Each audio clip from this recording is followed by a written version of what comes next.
Hi friends, welcome to my channel. ఈ ఎండలకి పిల్లలకి ఎన్ని చేసి పెట్టినా కూడా ఐస్ క్రీమ్ తినటం అస్సలు ఆపలేం కదా. సో అలాంటప్పుడు ఇలా ఇంట్లోనే హెల్తీగా ఐస్ క్రీమ్ చేసి పెట్టండి. చాలా బాగుంటుంది, ఇంకా టేస్టీగా కూడా ఉంటుందన్నమాట.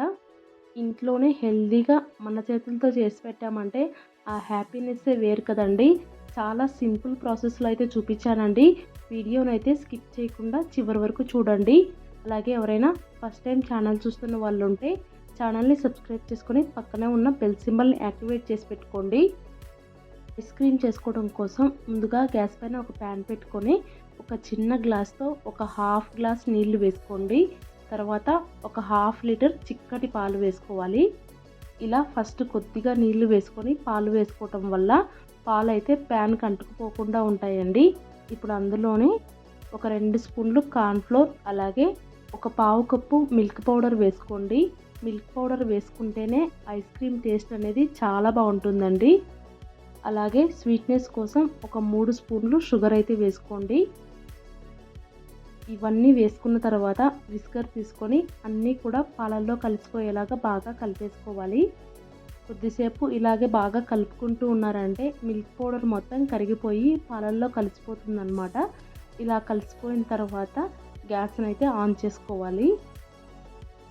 గ్యాస్ ఆన్ చేసుకున్న తర్వాత మంటని లో ఫ్లేమ్లో పెట్టుకొని కొద్దిసేపు పాలని బాగా మరగనివ్వాలి.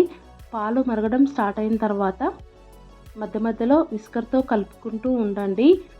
కార్న్ఫ్లోర్ వేసుకున్నాం కాబట్టి పాలైతే కొద్దిసేపటికి చిక్కబడ్డం స్టార్ట్ అవుతాయి. ఇలాగే ఒక 5 నిమిషాల పాటు కలుపుకుంటూ ఉన్నారంటే పాలైతే ఇలా వీడియో క్లిప్లో చూపించిన విధంగా క్రీమీ కన్సిస్టెన్సీలోకి వస్తాయండి. ఈ టైంలో గ్యాస్ ఆఫ్ చేసేసి మొత్తం బాగా చల్లారనివ్వాలన్నమాట. అలాగే మధ్య మధ్యలో కలుపుకుంటూ ఉండాలి. ఇలా కలుపుకుంటూ ఉండటం వల్ల పైన అయితే మీగడ కట్టకుండా ఉంటుందన్నమాట. మొత్తం బాగా చల్లారిపోయిన తర్వాత మిక్సీ జార్లోకి ట్రాన్స్ఫర్ చేసుకోండి. మిక్సీ జార్కి మూత పెట్టేసి మిక్సీ పట్టేసుకోవాలి. మిక్సీ పట్టుకునేటప్పుడు ఒకేసారి ఫాస్ట్గా తిప్పేయకుండా మధ్య మధ్యలో ఆన్ చేసుకుంటూ ఆఫ్ చేసుకుంటూ ఇలా మిక్సీ పట్టుకున్నారంటే క్రీమ్ లాగా వచ్చేస్తుందండి. సో ఇలా మిక్సీ పట్టుకోవటం వల్ల మనం ఐస్ చేసుకున్న తర్వాత సాఫ్ట్గా చాలా బాగుంటుందన్నమాట. మొత్తం ఇలా మిక్సీ పట్టేసుకొని పక్కన పెట్టేసుకోండి. ఇప్పుడు ఐస్ క్రీమ్ చేసుకోవటానికి ఇలా వీడియో క్లిప్లో చూపించిన విధంగా చిన్న చిన్న గ్లాసులు అయితే తీసుకోండి. మీ దగ్గర కుల్ఫీ మౌల్డ్స్ ఉంటే కనుక వాటిల్లో కూడా వేసుకోవచ్చండి. ఇప్పుడు గ్లాసులలో మిక్సీ పట్టు పెట్టుకున్న పాల మిశ్రమాన్ని వేసుకోవాలి. వేసుకునేటప్పుడు గ్లాస్కి నిండా కాకుండా కొద్దిగా వెలితిగా వేసుకోవాలండి.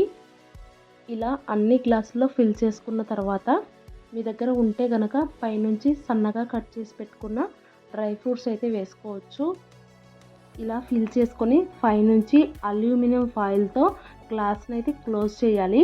ఒకవేళ అల్యూమినియం ఫాయిల్ లేకపోతే నార్మల్ ప్లాస్టిక్ కవర్ని పెట్టేసి పైన రబ్బర్ బ్యాండ్ పెట్టేసేయండి, సరిపోతుంది.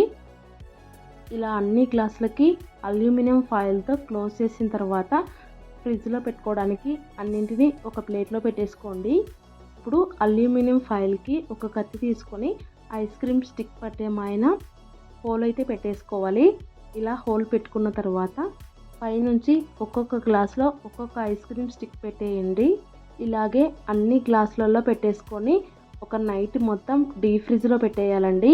డీప్ ఫ్రిడ్జ్లో పెట్టుకునేటప్పుడు ఫ్రిడ్జ్ కూలింగ్ అయితే ఎక్కువగా ఉండేలాగా చూసుకోవాలన్నమాట. మళ్ళీ రోజు ఉదయానికైతే కుల్ఫీలు అయితే చక్కగా రెడీ అయిపోతాయి. అలాగే బయటికి తీసుకున్న తర్వాత గ్లాసుల్ని ఐస్ క్యూబుల్లో పెట్టుకోండి. సో కుల్ఫీ కరిగిపోకుండా ఉంటుందన్నమాట. ఇప్పుడు పైనుండే సిల్వర్ ఫాయిల్ తీసేసి ఇక్కడ వీడియో క్లిప్లో చూపించిన విధంగా గ్లాస్ని 2 చేతుల మధ్యలో గ్లాస్ని బాగా రబ్ చేశారంటే కుల్ఫీ అయితే వచ్చేస్తుందండి. ఇలాగే ఒక 2 నిమిషాల పాటు రబ్ చేయాలి. బాగా రబ్ చేసామంటే ఐస్ క్రీమ్ ఇంకా గ్లాస్ మధ్యలో అయితే కొద్దిగా గ్యాప్ వచ్చేస్తుంది అనమాట. ఆ టైంలో పుల్ల పట్టుకొని లాగేసామంటే ఈజీగా వచ్చేస్తుందండి. చూసారు కదండి, చాలా సింపుల్గా ఐస్ క్రీమ్ చేసుకోవచ్చు. మీరు కూడా ట్రై చేసి మీకు ఎలా కుదిరిందనేది కామెంట్ చేయండి. అలాగే వీడియో నచ్చినట్లయితే లైక్ చేయండి, మీ ఫ్రెండ్స్ అండ్ ఫ్యామిలీ మెంబర్స్కి షేర్ చేయండి. కొత్తగా చూస్తున్న వాళ్ళు సబ్స్క్రైబ్ చేసుకోండి. Thank you.